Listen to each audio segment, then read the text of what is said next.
तो गाइस हम लोग बात करें कि एक वेव जैसी उठने लगी थी जब हम लोग बात करें इकोनॉमिकली। जब आपके पास फायदा पहुंचता है तो भैया आप कोई भी व्यक्ति हो, चाहे कोई कंट्री हो, चाहे कोई व्यक्ति हो, चाहे कोई ग्रुप हो, तो जब आपकी जेब में पैसा आता है, जब आपको पैसा मिलने लगता है किसी चीज़ से, तो चीज़ें अगर ख़राब भी हो तो काफ़ी अच्छी लगने लगती हैं क्योंकि आपकी जेब में पैसा आ रहा होता है। क्योंकि दुनिया में ऐसी कोई भी चीज़ नहीं है जिससे कि जो कि आप पैसे से ना कर सकें। और जब आपके पास पैसा आ रहा हो तो आप किसी चीज़ के लिए मना भी नहीं करते हैं। तो चाहे वो नेशनलिज्म हो या कोई भी कुछ भी चीज़ हो, तो फिर अगर पैसे से रिलेटेड कुछ चीज़ हो रही तो आपको अच्छी लगने लगती है। तो हम लोग बात करें अ बेब ऑफ इकोनॉमिक नेशनलिज्म। तो भैया इकोनॉमिक नेशनलिज्म से भैया हमें क्या मिल रहा था, इन लोगों को बहुत ज़्यादा बेनिफिट मिल रहा था। जब इन लोगों ने गुट्ठा बनाया, मतलब झुंड बनाना स्टार्ट कर दिया, तो इन लोगों को बहुत ज़्यादा प्रॉफिट हो रहा था। तो इससे क्या हुआ, strengthen the wider nationalist sentiment growing at the time. तो भैया अब ये लोग समझ गए कि अगर हम लोग भाई भाई के बीच में अगर हम लोग छोटी छोटी सी बहसों को इग्नोर कर दें और प्रॉफिट मेकिंग के ऊपर ध्यान दें, किसके ऊपर ध्यान दें, प्रॉफिट मेकिंग के ऊपर ध्यान दें, तो हमारे लिए इतना बढ़िया हो जाएगा, इतना बढ़िया हो जाएगा कि हम लोग जो चाहें वो कर सकेंगे। क्या कर सकेंगे, जो चाहे वो कर सकेंगे, क्योंकि हमारे पास पैसा है। ठीक है। तो अब ये बात इंपॉर्टेंट हो जाती है कि भैया अगर आपके पास पैसे आ गए हैं तो फिर इससे क्या हुआ कि नेशनलिस्ट जो सेंटीमेंट था वो उस समय पर धीमे धीमे बढ़ने लगा। अब जब बढ़ने लगा, ठीक है, तो अब धीमे धीमे ऐसा करके सीन चल रहा था। और अब हम लोग बात करने वाले हैं एक नए ग्रुप के बारे में। जैसे कि अभी हम लोगों ने बात की थी मिडिल क्लास के बारे में, और फिर एरिस्टोक्रेसी के बारे में बात की, फिर पीजेंट्री के बारे में बात की, और इसी के साथ साथ हमारा एक नया ग्रुप हमें देखने को मिलेगा कि अब वहाँ पे एक ग्रुप फॉर्म होगा, कौन सा, न्यू कंजर्वेटिव कंजर्वेटिव्स पैदा होंगे। अब एक फिलोसफी या फिर एक आइडियोलॉजी डेवलप होगी न्यू कंजर्वेटिज्म की। किसके बाद, 1815 के बाद। तो 1815 के बाद ही ये मतलब ये दोबारा दोबारा से ये ग्रुप इमर्ज कैसे होगा, इसके बारे में बात कर लेते हैं हम लोग। तो 1800 पर अभी तक हमारा सीन क्या चला था कि हमने देखा था 1789 में हमारी क्या हुई थी, फ्रेंच रेवोल्यूशन हुई थी। 1789 में फ्रेंच रेवोल्यूशन हो गई। फिर इसके बाद 1704 1804 में हमने देखा कि नेपोलियन का राइज हो गया। 1804 में नेपोलियन का राइज हो गया। फिर 1815 में नेपोलियन हार जाएगा वॉर। तो जब हार जाएगा तो पावर को वैक्यूम, यानी कि अब भैया शक्ति तो खाली हो गई क्योंकि नेपोलियन को तो हरा दिया गया था। तो अब भरा कैसे जाएगा, जो दूसरी कंट्रीज होंगी तो वो दोबारा से रिस्टोर करेंगी जो पुराने रूलर थे जिनको नेपोलियन बोनापार्टे ने हराया था। फिर उनको क्या कर दिया जाएगा, रिवाइव कर दिया जाएगा, और उन्हें उन्हें दोबारा से स्थापित कर दिया जाएगा अपने अपने राज्यों के ऊपर। पर ध्यान रखने वाली बात यह है कि वो दोबारा से इस्टेब्लिश तो करवा देंगे, पर हम लोग बात करें जो भी टेरिटरीज जो नेपोलियन बोनापार्टे ने इकट्ठी की थी तो वो वापस छीन लेंगे वापस अपनी, यानी कि जो एक्स्ट्रा टेरिटरीज थी फ्रांस के अलावा छोड़कर, जैसे पोलैंड वगैरह हुआ, तो वो सब के कौन वापस छीन ली जाएंगी बाकी कंट्रीज के द्वारा। और जो फ्रांस ओरिजिनली था वो बस उसी राजा को दे दिया जाएगा। और ये भी था कि भैया दब के रहेगा कि हम लोगों ने ऐसे राज लाया तो हम लोगों की बात भी मान के रहेगा। तो ये सोच के उसे वापस करा दिया था। और वहाँ पे जो वहाँ के जो पुराने रूलर्स थे, कंजर्वेटिव्स थे, तो उन्हें दोबारा से गद्दी मिल गई थी। ठीक है। अब कंजर्वेटिव कौन थे, इनके बारे में बात कर लेते हैं, जो इससे पहले के राज कर रहे थे। तो जैसे कि हम लोग बात करें डिफीट ऑफ नेशनलिज्म, जो नेशनलिज्म, जैसे नेपोलियन हमारा हारा, उसके बाद वहाँ पे spirit of nationalism. I think मैंने शायद यहाँ पे कुछ गड़बड़ कर दी, पहले मैं एक बार चेक कर लूँ। प्लीज़ 2 मिनट रुक जाइए।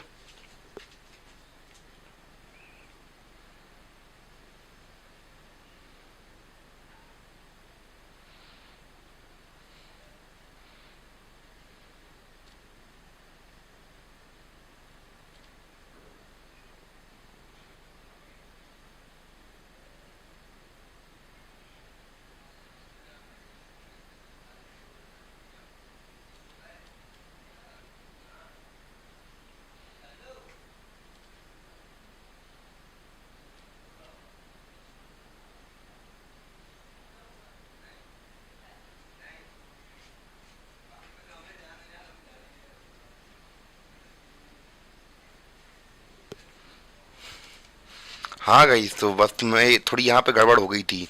यहाँ पे नेशनलिज्म स्प्रिट नहीं हुई थी, यहाँ पे स्प्राइट ऑफ कंजर्वेटिज्म स्प्रेड हुई थी। यहाँ पे कंजर्वेटिज्म, तो हम लोग बात करें कि जैसे ही नेपोलियन हारा, तो जो हमारी पुरानी पावर्स थी, जैसे कि हम लोग बात करें वहाँ पुराने रूलर्स वगैरह थे, तो उनको दोबारा से पावर दे दी गई और वो क्या हुए, राइज होने लगे। अब भैया समझ लेते हैं कंजर्वेटिज्म क्या होता है। तो व्हाट इज कंजर्वेटिज्म, तो भैया ये समझ लेते हैं। कंजर्वेटिज्म क्या है? Conservatives believed that established traditional institution of state and society like the monarchy, church, social hierarchy, property and family should be preserved. तो भैया जो ऐसे लोग जो कि अपनी पुरानी विचारधारा वाले थे, जो कि चाहते थे कि जो ट्रेडिशनल यानी कि हजारों सालों से सदियों से चले आ रहे हैं इंस्टीट्यूशन जैसे चर्च, मोनार्की वगैरह, राजा वगैरह एक तरीके से मान लीजिए, तो वो जो हमेशा से यही चली चीजें आ रही हैं, तो इनको ही रखना चाहिए, कोई नए चेंजेस नहीं लाना चाहिए। मैं आपको बता दूं कि जो लिबरल होते हैं तो वो सब चीज़ों को एक्सेप्ट कर लेते हैं, पर हम लोग बात करें जो कंजर्वेटिव होते हैं, वो ये नहीं चाहते कि चेंज बहुत जल्दी हो जाए। यानी कि अगर सोसाइटी के अंदर अगर कोई चेंज होना हो तो ये कहेंगे भैया नहीं करवाना है चेंज, जाओ। बहुत कट्टरपंथी होगा भी तो बहुत लिटरली धीमे धीमे करवाएंगे, और जो लिबरल होते हैं वो जल्दी करवा देंगे, उन्हें कोई प्रॉब्लम नहीं होती है। तो ये होता है कंजर्वेटिज्म, ठीक है। तो हमने क्या समझा कि हमने देखा अभी तक, हमने क्या देखा, जब लोगों की जेब में पैसा आने लगा तो भैया एक जब इकोनॉमी में फायदा होने लगा तो भैया नेशनलिज्म भी लोगों को अच्छा लगने लगा। इससे हम लोग बात करें नेशनलिस्टिक सेंटीमेंट अच्छे होने लगे इकोनॉमिक नेशनलिज्म की वजह से। फिर हमने देखा कि 1850 के 1815 के बाद न्यू कंजर्वेटिज्म पैदा हुआ, क्योंकि 1815 में नेपोलियन हार चुका था। इससे स्प्रिट ऑफ कंजर्वेटिज्म पूरे एरिया में फैल गया। और हम लोग बात करें कंजर्वेटिज्म क्या होता है, हमने ये देखा था। कंजर्वेटिव्स होते हैं ये बिलीव करते हैं ट्रेडिशनल इंस्टीट्यूशन में, जैसे कि सोसाइटी और स्टेट के हैं, जैसे कि मोनार्की, चर्च, सोशल हायरार्की, तो इन सब में बिलीव करते हैं। क्लियर हो गया? तो गाइस सब हम लोग बात कर लेते हैं कि चेंज को लेकर जो हम लोग बात करें कंजर्वेटिव से, उनका क्या रिस्पॉन्ड था उसके बारे में बात कर लेते हैं। तो जो कंजर्वेटिव से work conservatives against the change, तो हम लोग बात कर रहे थे किस चेंज के बारे में बात कर रहे थे, हम लोग उस चेंज के बारे में बात कर रहे थे जो नेपोलियन लेके आया था। तो क्या ये लोग सहमति दिखा रहे थे कि जो नेपोलियन चेंज लाया है वो सही लाया है? तो इनका एक तरीके से मतलब रिएक्शन क्या था चेंज को लेकर। Most of the conservative did not propose a return to the society of pre revolutionary days. तो प्री रेवल्यूशनरी डेज का मतलब क्या है यहाँ पे, कि जो हम लोग बात कर रहे हैं जो रेवल्यूशन जो रेवोल्यूशन लाया था कौन, नेपोलियन हमारा। तो अब जो पहले के समय का जो पहले का जो समय था, जो ट्रेडिशनल मोनार्की चल रही थी या फिर पुराना का जो सीन चल रहा था, वो अब जो कंजर्वेटिव से नहीं चाहते थे। यानी कि भले ही जो लोग कंजर्वेटिव थे अड़े रहने वाले थे कि पुराने ट्रेडिशनल में चलना है, पर इन लोगों को भी समझ में आ रहा था कि जो चेंजेस थे वो अच्छे थे।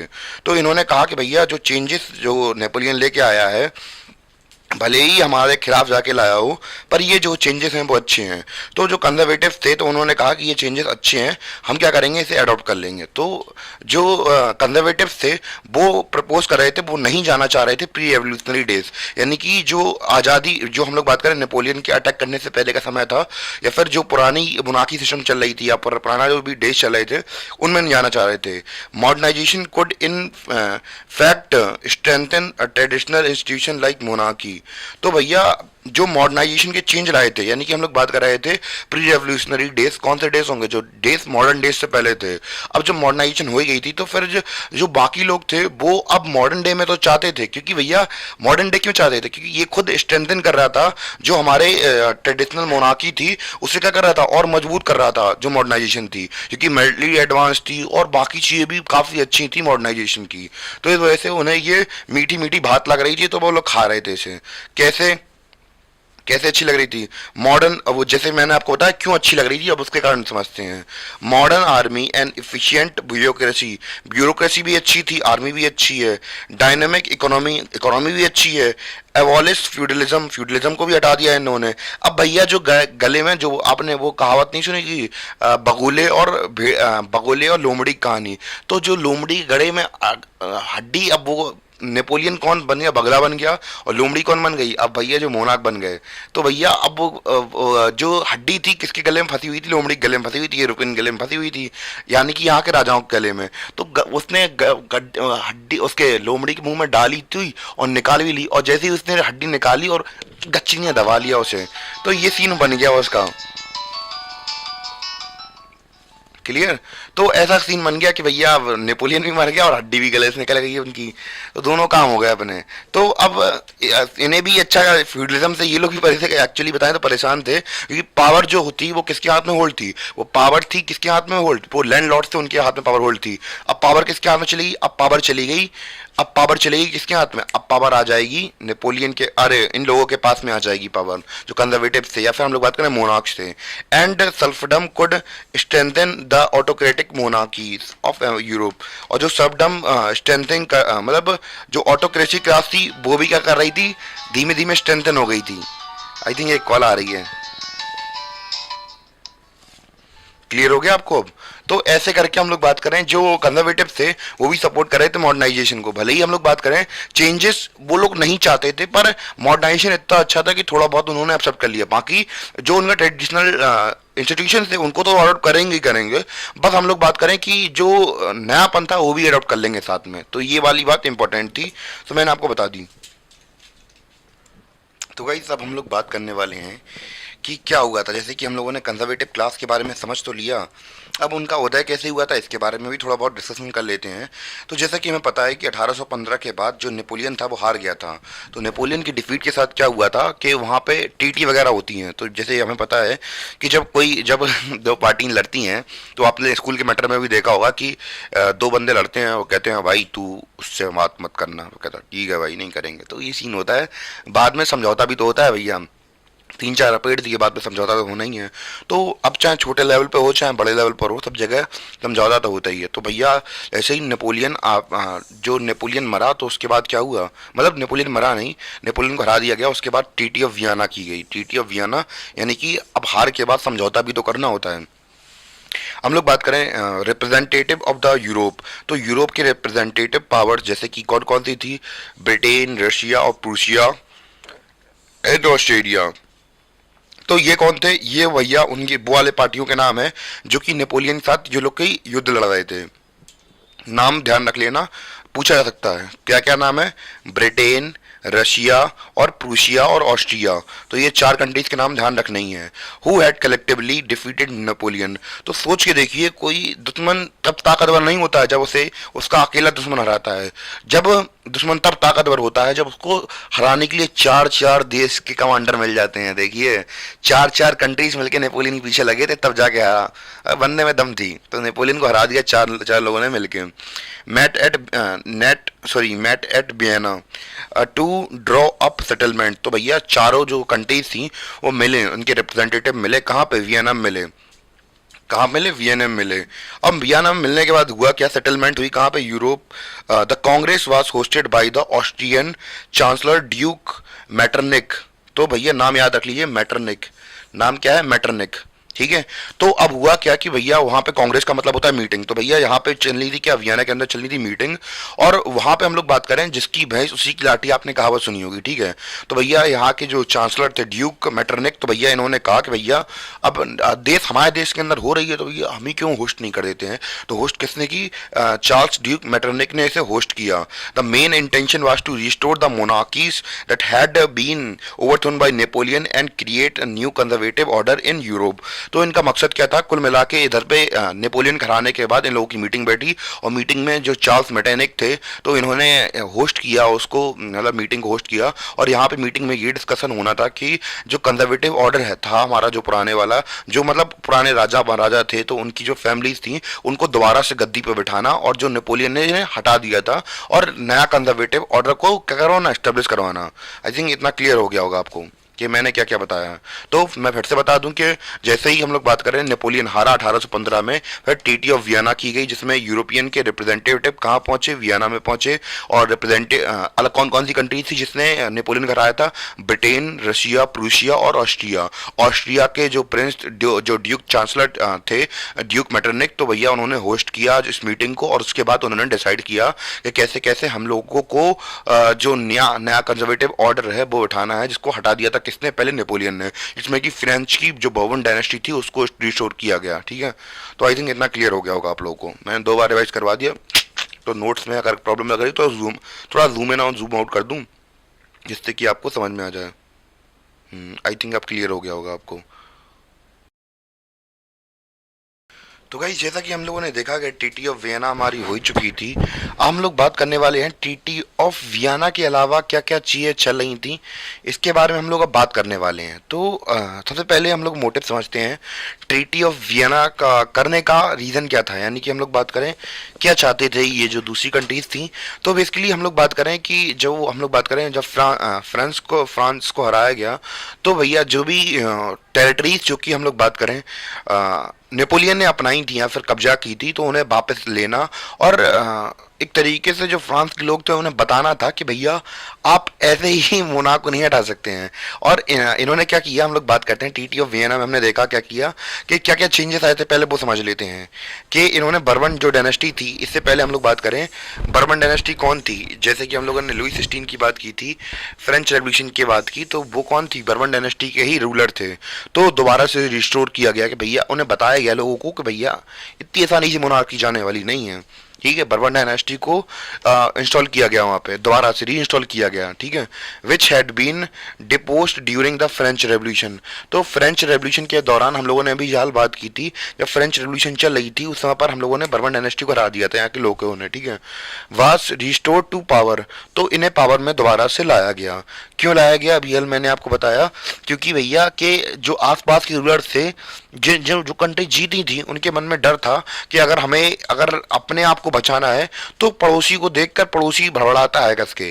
तो अगर हमारे पड़ोस के अंदर रेवोल्यूशन हो गया था, तो हमारे यहाँ के लोग भी हमसे ये ना कहने लगे कि भैया हमारे मोनाक वहाँ पे देखो कैसे मोनाकी को हटा दिया गया, और हमारे लोग भी यहाँ पे डिमांड करने लगे कि भैया आओ हमें भी मोनाकी, हमें भी अब तो डेमोक्रेसी चाहिए यहाँ पे, और हम भी यहाँ पे रेवोल्यूशन कर दें। तो इन्होंने कहा कि भैया जो अगर हम लोग अपने ऐसी मोनाकी यहाँ पे दोबारा से रख दें तो कोई प्रॉब्लम नहीं होगी। तो भैया दोबारा से मोनाकी को स्टेब्लिश करवाया गया। ठीक है, France lost the territories it had annexed under Napoleon. तो नेपोलियन के राजकाल के दौरान जितनी भी टेरिटरीज ऑक्यूपाइड की गई थी, वो सभी के सभी क्या कर ली गई, वापस ले ली गई। यानी कि जिन कंट्रीज ने हराया था उन कंट्रीज से अपना जो टेरिटरीज नेपोलियन ने ली थी तो वो वापस ले ली गई। और हम लोग बात करें कि और हुआ क्या कि जो कि वहाँ के राजा थे, वहाँ के राजा को वापस एक तो राजा बना दिया, जिससे कि वो खुश रहेगा कि भैया हमें राजा बना दिया गया। और दूसरी चीज़ें, वो ऐसा नहीं था कि उसे पूरी टेरिटरी दे दी गई जो कि नेपोलियन ने अपनाई थी, उसे केवल वही टेरिटरी दी गई जो कि फ्रांस की ओरिजिनली थी, जो कि नेपोलियन ने फ्रेंच रेवोल्यूशन के दौरान अपने आर्मी एक्सपेंशन के थ्रू किया था। वो टेरिटरीज उसे नहीं मिलेगी, वो सारी सारी जिसकी थी उसके पास पहुंच जाएंगी। ठीक है, और क्या क्या है, a series of state were set up on the boundaries of France to prevent French expansion in future. तो आगे चल के जो फ्रांस है वो आगे चल के अपने आप को एक्सपेंड ना करे, तो इसलिए उन्होंने क्या किया कि कुछ कुछ स्टेट्स डेवलप कर दिए जिससे कि अपना आपको एक्सपेंशन ना कर पाए जे। कौन कौन से टेरिटरी हम लोग बात करें एक्सपेंशन किया, या फिर मतलब हम लोग बात करें स्टेट्स को सेटअप किया गया।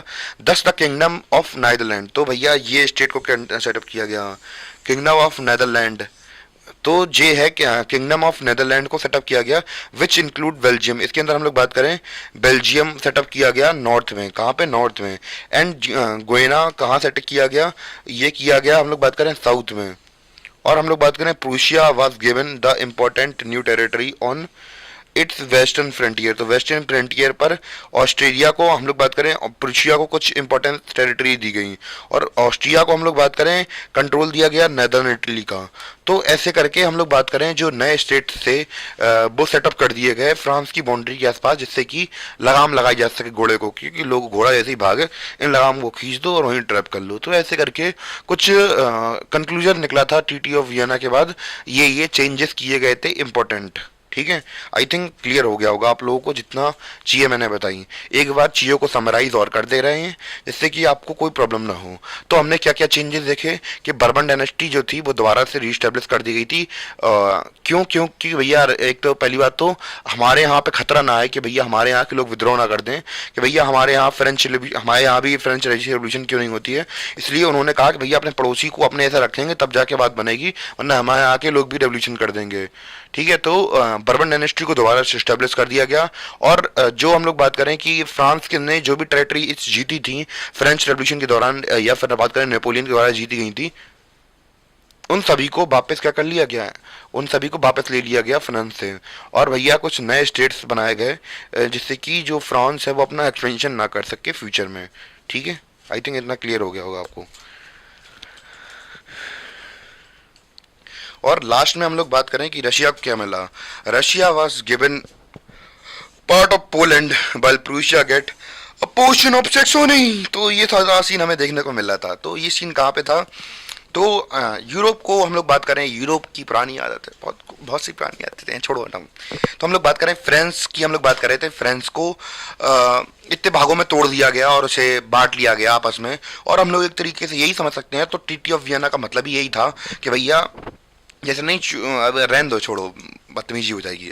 तो अब कुछ लोग जब चोरी करते हैं तो चोरी करने के बाद लूट लेते हैं, लूटने के बाद आपस में जब माल पानी बंटवारा होता है तो वो टीटी ऑफ वियना थी।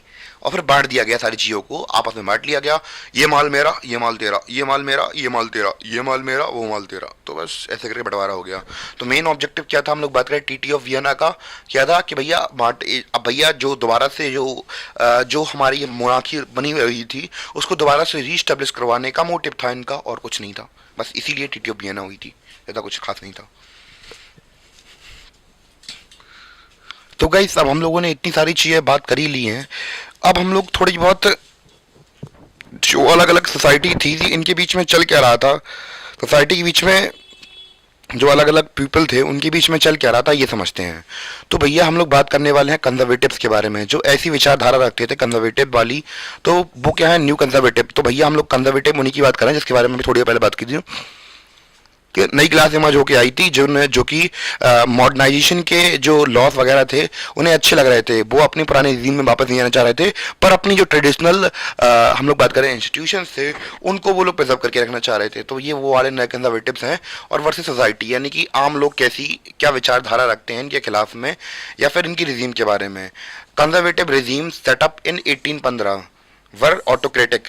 तो भैया अब हम लोग बात करें कि 1815 में क्या हुआ था, जैसे कि अभी हम लोगों ने बात की कि वॉर वगैरह हो गई, टीटी भी हो गई। तो टीटी के बाद हम लोग बात करें ऑटोक्रेटिक, हम लोग बात करें रिजीम सेटअप हो गई वहाँ पे।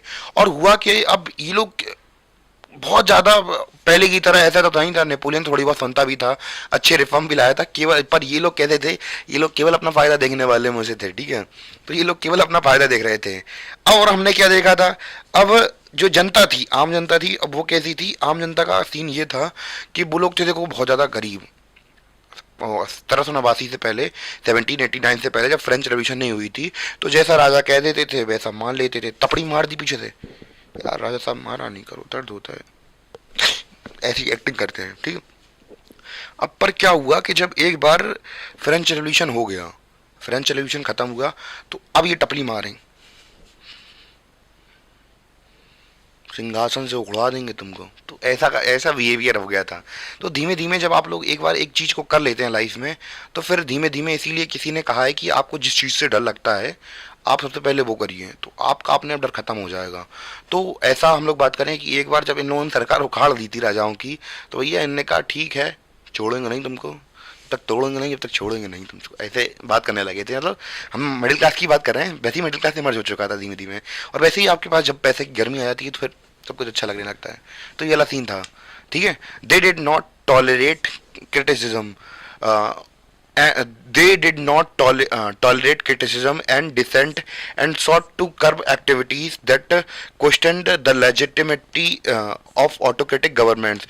तो भैया अब ये लोग संदेह करने लगे कि भैया किस बेसिस पे आपने गवर्नमेंट बना ली, क्या बेसिस है।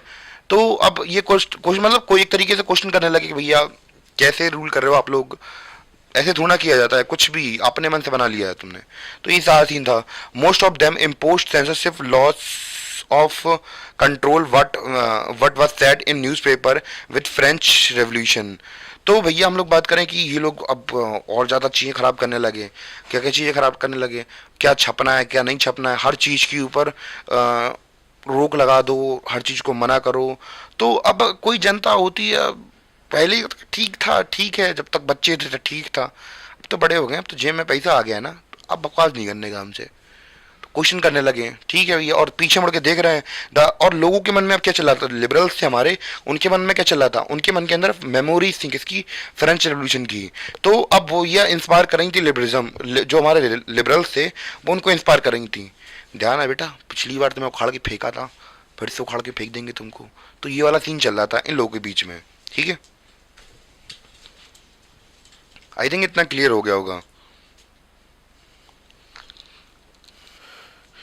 तो गाइस हम लोगों ने अब अलग अलग रेवोल्यूशन के बारे में तो जान लिया कि अलग अलग रेवोल्यूशन कैसे हो रहे थे, वहाँ पे कौन कौन से ग्रुप्स थे, उन सब के बारे में बात कर लिया थे। अब हम लोग बात करने वाले हैं रेवोल्यूशनरीज के बारे में कि इनका क्या हुआ। तो रेवोल्यूशनरीज हम लोग बात करें, इन्हें सीधी भाषा में क्रांतिकारी बोलते हैं। तो जैसे कि हम लोग बात करें अपने देश के अंदर, जैसे कि आपको पता है कि दो प्रकार के फ्रीडम फाइटर्स थे, एक तो थे नरम दल वाले और दूसरे थे गरम दल वाले। तो नरम दल वाले नरम प्रेशर, हम लोग बात करें तरीके का इस्तेमाल करते थे, जैसे कि चिट्ठियाँ पिटीशन भेजते थे अंग्रेज़ों के पास, और जो गर्म दल वाले थे वो डंडा लेके लड़ते थे। तो बस वैसे ही वहाँ पे भी रेवोल्यूशनरीज थे। तो हम लोग बात करें कि जैसे ही हम लोग बात करें कंजर्वेटिव रिजीम आया वहाँ पे, तो अब भैया जो लिबरल्स थे, जो लिबरल नेशनलिस्ट थे, अब वो क्या चले गए, अंडरग्राउंड चले गए। यानी कि अब वो लोग छुप छुप के काम करने लगे। जैसे कि आपको पता हो तो आप लोगों ने भगत सिंह की या फिर चंद्रशेखर आज़ाद की मूवीज़ देखी हो, तो उसमें आपको पता होगा कि ये लोग अंडरग्राउंड काम करते थे। यानी कि किसी को खबर नहीं होती थी ये लोग कौन है कैसे हैं, बस खेल खेलते थे, क्योंकि अंग्रेजों को पता लग जाता तो फिर सही नहीं करते उनके साथ। तो जो लिबरल नेशनलिस्ट थे, अब वो क्या चले गए थे, अंडरग्राउंड चले गए थे। और उन्होंने क्या की, सीक्रेट सोसाइटीज बनाना स्टार्ट कर दी। क्या स्टार्ट कराना बनाना स्टार्ट कर दी, सीक्रेट सोसाइटीज बनाना स्टार्ट कर दी, ठीक है। Sprung up in many European state to train revolutionaries and spread ideas. तो अब धीमे धीमे वहाँ पे सीक्रेट सोसाइटीज का इमरजेंस होने लगा। और जैसे हमारे यहाँ पे भगत सिंह चंद्रशेखर आजाद को जाना जाता है, वहाँ पे भी एक फेमस लीडर है जिसके बारे में हम लोग पूरी डिटेल से समझेंगे कौन कौन से वो रेवोल्यूशनरीज थे जिसने कि यहाँ पे फ्रांस में चिंगारी लगाई थी। तो आई थिंक इतना क्लियर हो गया होगा आप लोगों को, ठीक है। अब बात करते हैं रेवोल्यूशनरीज के बारे में कि रेवोल्यूशनरीज कौन थे और कैसे हमारे रेवोल्यूशनरीज बने, क्लियर। तो गाइस हम लोग जब उस महान व्यक्ति के बारे में पढ़ें, उससे पहले वहाँ के रेवोल्यूशनरीज के बारे में बात कर लेते हैं कि कौन थे रेवोल्यूशनरीज, क्योंकि भैया एग्जाम में बड़ी बड़ी बातें नहीं आती हैं, डेफिनेशन लिखने के लिए आती हैं। तो रेवोल्यूशनरीज कौन थे उनके बारे में बात कर लेते हैं थोड़ा बहुत।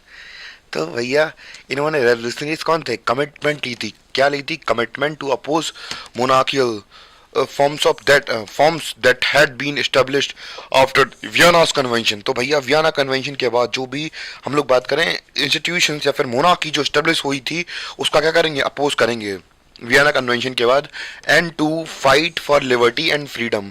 तो भैया हम लोग अब लड़ेंगे किसके लिए, आज़ादी के लिए, लिबर्टी के लिए। तो ये कुछ उनके कमिटमेंट थे, आज़ादी के लिए लड़ेंगे। तो देश के लिए जान देना कुछ अलग ही प्राइड होता है भाई, जो देते हैं उन्हें पता है।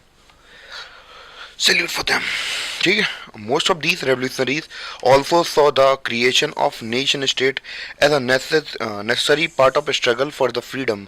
तो भैया जिनके मन के अंदर चिंगारी जलती है, तो लिटरली आई थिंक हमारे भगत सिंह हुए या फिर चंद्रशेखर आज़ाद हुए, उनके मन में भी यही उठता था कि भैया देश के लिए कुछ करना है, देश के लिए आज़ादी करनी है। उन्होंने भी कमिटमेंट की थी कि हम लोग अपने देश के छुड़ा के लिए कुछ करेंगे। तो वैसे ही हर जगह पे यही चलता है, history repeat itself again and again, again and again and again, again and again.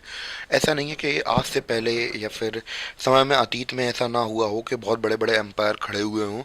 तो सभी कभी ना कभी बहुत ऊपर जाते हैं, फिर कुछ समय के बाद नीचे भी जाते हैं। चाहे हम लोग बात करें रोमन एम्पायर हो, इजिप्शियन एम्पायर हो, भले ही उन लोगों ने बड़े बड़े कॉन्टिनेंट्स पर रूल किया, बट सबका टाइम आता है और हिस्ट्री अपने आप को रिपीट करती रहती है। तो यहाँ पे भी जो हो रहा था इंडिया के अंदर भी, वो भी कहीं ना कहीं हो चुका था। तो जैसे कि हम लोग बात करें, जैसे बहुत लोगों को अच्छा लगता हो कि मौर्यन एम्पायर बहुत बड़ा था। अबाउट आपको बता दूं कि दुनिया में ऐसी बहुत सारी डायनेस्टीज भी ऐसी रह चुकी हैं जिन्होंने पूरे पूरे वर्ल्ड पर राज किया है। शायद उनके निशान मिटा दिए जा चुके हैं, क्योंकि हिस्ट्री उन्हें ही याद रखती है जो हिस्ट्री लिखते हैं, और बाद में, और हिस्ट्री हमेशा बाद में लिखी जाती है। यानी कि अगर मैं आज पैदा हुआ तो मैं अगर मैं पावरफुल बन गया तो मैं आज से पहले की सारी हिस्ट्री भी हटवा सकता हूँ, पर थोड़े बहुत फैक्ट बढ़ जाते हैं। तो बहुत सारी चीज़ें ऐसी होती हैं जो हिस्ट्री अपने आप को रिपीट करती रहती है। तो ये वाला सीन है। तो वहाँ पे भी रेवोल्यूशनरीज बन रहे थे, और जैसे कि हमारे यहाँ भी बने, ठीक है। तो वो उस लेजेंडरी का नाम था गुसिपी मदीनी। तो शायद मैंने नाम सही लिया हो, उम्मीद तो यही है, क्योंकि I think I don't know much languages, so pronunciation problem, slang problem, you know that. Giuseppe Mazzini, ठीक है। तो ये कौन थे? ये रेवोल्यूशनरी थे, इटालियन रेवोल्यूशनरी, जिसके बारे में हम इतनी देर से चर्चा कर रही थी। वल्लाह हबीबी वही है। Born in Genoa. तो ये कहाँ पैदा हुए थे? गोइना में पैदा हुए थे। कहाँ पे? गोइना में पैदा हुए थे। कब? 1807 में। ही became a member of secret society. तो अभी हाल हमने बात की थी कि वहाँ पे रेवोल्यूशनरीज ने क्या करना स्टार्ट कर दिया था? सीक्रेट सोसाइटी बनाना स्टार्ट कर दिया था, और he is a member of secret society, ठीक है। He became a member of secret society of Carbonari के ये क्या बन गए? सिख मेंबर बन गए as a young man of 24। तो जब ये 24 वर्ष के व्यक्ति थे, हाँ ठीक है, उन्होंने रेवोल्यूशन किया था। मैं भी कुछ ना कुछ करूंगा, देखूंगा अपने लिए कुछ भी। He was send into exile. तो भैया मेरे साथ हो जाए, बहुत मुश्किल पड़ जाएगी यार, सही बता रहा। 1831 में इन्हें एग्जाइल में, यानी कि देश निकाला दे दिया था। क्यों? क्योंकि अटेम्प्ट कर रहे थे रेवोल्यूशन इन लिंगुरी, लिग्यूरिया जो भी प्रोनाउंसिएशन हो। तो लिग्यूरिया में क्या कर रहे थे? इन्होंने रेवोल्यूशन लाने की कोशिश की थी, जैसे कि हम लोग फ्रेंच रेवोल्यूशन देखी थी वैसे ही। तो जब वो नहीं हो पाई, तो बस वही होता है जो आप कांड करने वाले हैं, अगर आप पकड़ ले लेंगे, आता कोई पकड़ाया है, क्या होता है? एग्जाइल किया जाता है, यानी कि छोड़ा जाता है, बहुत कस किया, टीसी दे दी जाती है आपके स्कूल में, आपको ध्यान हो तो वैसे ही इन्हें देश निकाला दे दिया। फिर हम लोग बात करें, अब निकाल तो दिया ही है भैया, आप कुछ ना कुछ तो करना, खुरापाती दिमाग। तो भैया इन्होंने साथ में यहाँ पे क्या बनवाई? इन्होंने फाउंड की दो अंडरग्राउंड सोसाइटीज़ को, इन्होंने खुद ही फाउंड कर दिया, यानी कि एक सोसाइटी के मेंबर थे। इसके बाद भैया देश निकाला दे दिया। देश से निकाला जाए काम करने, अपना मिशन है, अपना उद्देश्य कभी मत भूलो, जो करने आए वो करो पहले अपना। उनका उद्देश्य क्या था? कि भैया हमें अपने देश के लिए कुछ करना है। तो यहाँ पे इन्होंने अलग अलग जगह पे सोसाइटीज़ बनाई। कहाँ पे बनाई? यंग इटली बनाई इन्होंने। कहाँ पे? मार्सिलिस में बनाई इन्होंने। और यंग यूरोप बनाई कहाँ पे? बर्ने में बनाई, बर्ने में, ठीक है। सच में मेरी प्रोनाउंसिएशन गलत हो सकती है, पर मेरा मोटिव और इंटेंशन दोनों मेरे क्लियर हैं, ठीक है। तो आई थिंक इतना क्लियर हो गया होगा। तो हमने यूसुफ पे मदीने के बारे में बात की, मदीनी अंकल जी के बारे में हमने क्या देखा कि इनका जन्म 1807 में हुआ था गोयना में, और ये मेंबर थी किसके? सीक्रेट सोसाइटी कार्बोनरी के। और जब हम लोग बात करें, ये भी एक बहुत कम उम्र के थे, 24 साल के थे, तो उन्हें देश निकाला दे दिया गया था 1831 में। क्यों? क्योंकि इन्होंने रेवोल्यूशन करने की कोशिश की थी। फिर बाद में इन्होंने दो अंडरग्राउंड सोसाइटीज़ की और खोज की थी, यानी कि बनाया था। कौन कौन सा? यंग इटली और young Europe. I think clear हो गया होगा आपको कि इन्होंने क्या क्या काम किए थे। अब इनके आइडिया के बारे में बात कर लेते हैं, क्या विचार थे इनके। तो गाइड्स, अब हम लोग बात कर लेते हैं कुछ विचारों के बारे में, कुछ विचार जो दुनिया बदल दें, उनके बारे में आज हम लोग बात करेंगे। तो गुज़िपी मदीने के क्या विचार थे, इसके बारे में आज हम लोग बात करने वाले हैं। तो ये मानते थे, he believed that God had intended nations to be a natural unit of माइनकाइंड।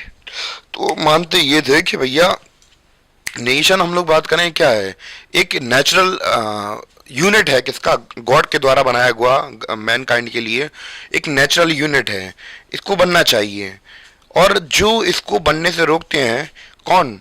Monarchies, या फिर हम लोग बात करें राजा महाराजा, तो हमें उनको उखाड़ फेंकना चाहिए उनकी जगह से। ये उनके विचार थे, हम लोग ऐसा कह सकते हैं। ये मेरी आवाज़ थोड़ी एआई वर्जन वाली लग रही होगी, पर मैं ही बोल रहा हूँ ये। उम्मीद है कि आपको समझ में आया हो। तो इन्होंने कहा था, इन्होंने क्या कहा था? He believe the God has intended nations to be a natural unit of mankind. Mankind के लिए नेचुरल यूनिट क्या है? वो है नेशन, ठीक है। Italy could not continue to be a patchwork. तो पैचवर्क क्या होते हैं? तो आप लोगों ने कभी कभी, आप लोगों ने जब दाढ़ी वगैरह बनवाने जाते होंगे, बड़े आप लोग तो नहीं, गैर जो बड़े लोग जाते हैं, तो कुछ लोगों की दाढ़ी यहाँ पे खोखली खोखली आती है, यहाँ पे कुछ जगह आती है, कुछ जगह नहीं आती, कुछ जगह आती है, कुछ जगह नहीं आती है। इन्हें बोलते हैं पैचेस, यानी कि कुछ खाली जगह है, कहीं यहाँ पर, कहीं वहाँ पर, कहीं वहाँ पर, कहीं वहाँ पर। तो ऐसे ही कह रहे थे कि इटली एक तरीके से एक ग्रुप ऑफ पीपल है, एक कल्चर है, एक आइडेंटिटी है जो यहाँ पे है वहाँ पे नहीं है। तो इसको क्या करना पड़ेगा, यूनिफाइड करना पड़ेगा, यानी कि जोड़ना पड़ेगा। तो इन्होंने क्या कहा, Italy could not continue to be a patch work, तो पैच वर्क की तरह वर्क नहीं करना है। अब हमें of small states and kingdom, तो एक स्टेट्स और किंगडम की तरह छोटे छोटे पैच वर्क की तरह काम नहीं करना है। जब हम लोगों को पता है कि बड़े लेवल पर हम लोगों के यहाँ पे सिमिलर प्रकार की लैंग्वेज, सिमिलर प्रकार का कल्चर बोला जाता है, कल्चर है, तो अब क्यों ना इसे मर्ज कर दिया जाए। It had to be forged into a single unified within wider alliance of nations. तो क्यों ना जो स्मॉल हमारे स्टेट्स हैं, नेशंस हैं, हमारा कल्चर जब एक है, तो क्यों ना हम इसको एक फोर्ज करके एक नया नेशन बना दें। तो अब हम लोग बात करें, चिंगारी लगा दी थी किसने, मजीनी ने। तो मजीनी ने चिंगारी लगाई और धीमे धीमे नेशनलिज्म की बत्ती बढ़ने लगी। तो ये सीन चल रहा था वहां पे, ठीक है। This unification alone could be basis of Italian liberty. तो हम लोग बात करें धीमे धीमे, अब भैया कहीं ना कुछ चिंगारी तो नहीं पड़ती है। तो भले ही इनके सपने बड़े थे, पर हम लोग किसी चीज़ की कामना करें, हम लोग किसी चीज़ की मन से कामना करते हैं, तो सारी दुनिया कायनात उसको हमसे मिलाने की कोशिश करती है, पर ऐसा हर बार नहीं होता है। तो आप मन में सोचिए कि मुझे मरे हुए लोग मिल जाएं, मेरे पिताजी मिल जाएं, या फिर मम्मी मिल जाएं जिनकी डेथ वगैरह हो चुकी है, तो क्या हो सकता है, शायद हो, शायद ना हो, वो तो पता नहीं। खैर सारी चीज़ें हासिल नहीं होती हैं इंसान को लाइफ में। तो वैसे ही हम लोग बात करें कि मजीनी's relentless opposition of monarchy and his vision of democratic republic frightened the conservatives. तो एक तरीके से जो कंजर्वेटिव्स थे, उनके सपनों में मजीनी आते थे और उनके पीछे वाले तशरीफ में बहुत जोर से डंडा मारते थे। कहाँ पे, सपने में, और उनको डराते थे। और क्यों डराते थे, वो कहते थे कि जैसे कि हमें पता है कि नेचुरल यूनिट ऑफ, हम लोग बात करें नेशंस क्या है, नेचुरल मैनकाइंड के यूनिट्स हैं। अब उनको रोक कौन रहा है, मोनार्की रोक रही है। तो मोनार्की के पीछे आके तोड़ देना चाहते थे वो, ठीक है। तो अब जो हम लोग बात करें कंजर्वेटिव से, इनका नाम सुन के घबरा जाते थे। तो ये पावर थी। तो गाइस हम लोग अब पावर के बारे में बात करेंगे, रौला के बारे में, यानी कि जो मदीनी थे उनका रौला क्या था, उनके बारे में बात करते हैं। तो जैसे कि हमें अभी हाल हम लोगों ने बात की थी, किसके बारे में, मेटरनिक के बारे में बात की थी। ये ड्यूक, ऑस्ट्रेलियन ड्यूक थे, हमारे चांसलर थे कौन, हमारे मेटरनिक साहब। तो इन्होंने बहुत कुछ कहा है किसके बारे में, गुज़ीपी मदीने के बारे में। तो उन्होंने डिस्क्राइब किया है हिम। तो भैया जो आपको पता होगा, किसी की स्पीच लिखी होती है, तो ये मानते थे, ये क्या मानते थे, the most dangerous enemy of our social order. मतलब आवर सोशल ऑर्डर का मतलब है, ये अपने पर्सपेक्टिव से चीज़ें कह रहे हैं, यानी कि ये कह रहे हैं कि जो गुसब मदीनी थे वो बहुत ज़्यादा एनिमी है हमारे सोशल ऑर्डर के लिए। एक तरीके से ये कह दें कि ये कहना ये चाह रहे थे कि जो मोनार्की थी उसके लिए जो गुसबी मदीनी थे वो एक खतरा है या फिर दुश्मन है, वो इन्हें खाड़ फेंकेगा। तो ये कुछ विचार थे हमारे ड्यूक मेटरनिक के। क्लियर हो गया है आपको। तो इतने रौला टाइट था उनका। तो गाइस सब हम लोगों ने काफ़ी कुछ गसिप मदीनी के बारे में बात कर ली है। तो अब भैया थोड़ा अपना जो टॉपिक से वो आगे बढ़ चुके थे, हम लोग अब कवर कर लेते हैं कि हम लोग जो कवर कर चुके हैं उन्हें बता दें पहले। तो हम लोग rice of nationalism in Europe, तो ये टॉपिक अपना कवर हो चुका है। इसके बाद फ्रेंच रेवोल्यूशन के बारे में भी थोड़ा बहुत हमने जान लिया कि कैसे वहाँ पे फ्रेंच रेवोल्यूशन हुआ वगैरह। फिर हम लोगों ने नेपोलियनिक वॉर्स वगैरह देखी कि कैसे कैसे विगिन हुई। फिर नेपोलियन का कैसे अंत हुआ इसके बारे में बात कर ली। कंजर्वेटिव्स के बारे में बात कर ली, इतनी देर से हम लोग कर रहे थे। कंजर्वेटिव रिजीम कैसा कैसा था, इतनी देर से हम लोग उन्हीं के ऊपर चर्चा कर रहे थे कि कैसे कैसे नेपोलियन हो या फिर दूसरे हम लोग बात करें कि कोई भी, अगर हम लोग हिस्ट्री के अंदर उठा के देखते हैं, कोई भी एम्पायर हो, कोई भी कंजर्वेटिव्स हो, तो हमेशा ही आपका राइज भी होगा, आपका फॉल भी होगा। तो आई थिंक मेरे साथ, मुझे तो अभी खैर फॉल ही फॉल दिख रहा है, मेरा राइज पता नहीं कब तक आएगा। तो पर अभी तो हम लोग बात कर लेते हैं नेपोलियन की। तो नेपोलियन का राइज भी हुआ और फिर बाद में डाउनफॉल हो गया 1815 के बाद। फिर उसके बाद कंजर्वेटिव रेजिम्स आए। उसके बाद 1815 तक तो रेजिम चले, ठीक है, और दोबारा से 1815 के बाद रेजिम चालू हुआ कंजर्वेटिव्स का। फिर 30 तक चला, फिर वहाँ के जो लिबरल नेशनलिस्ट थे उन्होंने उन्हें हटा दिया। तो अब हम लोग बात करने वाले हैं 1830 के बाद की कहानी की, द एज ऑफ रेवोल्यूशंस के बारे में। तो कौन कौन से रेवोल्यूशंस वहाँ पे अब होंगे, अब हम लोग उनके बारे में बात करेंगे। उनमें सबसे पहले हम लोग बात करने वाले हैं जुलाई रेवोल्यूशन के बारे में हम लोग बात करेंगे, ठीक है। आई थिंक क्लियर हो गया होगा कि अपना ये थीम कंटिन्यूएशन ऐसे ही चलता रहेगा। आई थिंक क्लियर हो गया होगा कि हम लोग थीम कैसे चला रहे हैं। तो गाइस हम लोग बात ही कर रहे थे एज ऑफ रेवोल्यूशन के बारे में। तो जैसे कि हमें पता है कि यहाँ पे बहुत सारे रेवोल्यूशंस होंगे, तो उसकी शॉर्ट ब्रीफिंग देख लेते हैं कि इसमें प्ले मतलब इम्पोर्टेंट रोल किसने प्ले किया है। तो भैया हम लोग बात करें एज ऑफ रेवोल्यूशन को किसने लीड किया है, lead by the liberal nationalist. तो भैया हमारे जो हम लोग इतनी देर से लिबरल नेशनलिस्ट के बारे में बात कर रहे थे, जो मिडिल क्लास थी वही अपनी उन्हीं में से उठ के आएंगे लिबरल नेशनलिस्ट। और ये बिलोंग किससे करते थे, एजुकेटेड मिडिल क्लास एलाइड थे ये लोग, ठीक है। तो इसमें अंदर हम लोग बात करें कौन कौन आता था, प्रोफेसर्स आते थे, स्कूल टीचर्स, भाई तेरा तबाही मचाएगा, clerk and members of commercial middle classes. तो अलग अलग क्लासेस के लोगों ने क्या किया, पार्टिसिपेट किया, और धीमे धीमे अब वो लोग समझ चुके थे कि भाई तेरा तबाही मचाएगा। तो अब इन्हें भी पता था कि भैया इन्हीं को कुछ करना है देश के लिए, क्योंकि बाकी जो अमीर है तो वो तो अमीर हैं ही, जो गरीब हैं तो वो गरीब हैं ही, करने वाले तो हम ही लोग हैं। भैया मिडिल क्लास का काम ही क्या है, यही सारी चीज़ करना है। तो इसके अंदर हम लोग बात करेंगे किसके अंदर रेवोल्यूशन होगा, कहाँ पे, फ्रांस, बेल्जियम और ग्रीस के अंदर। इनकी कहानी के बारे में हम लोग जानने की कोशिश करेंगे अभी, ठीक है। तो सबसे पहले हम लोग शुरू करते हैं अपना जुलाई रेवोल्यूशन।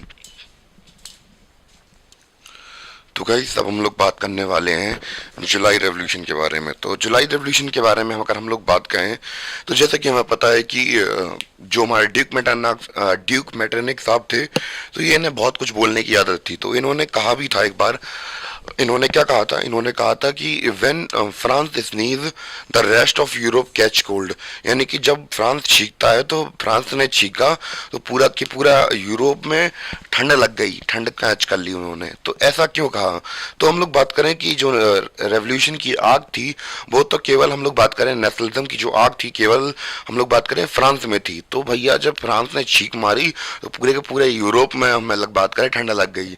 तो ये किसने कहा था, ड्यूक मेटरनिक ने कहा था।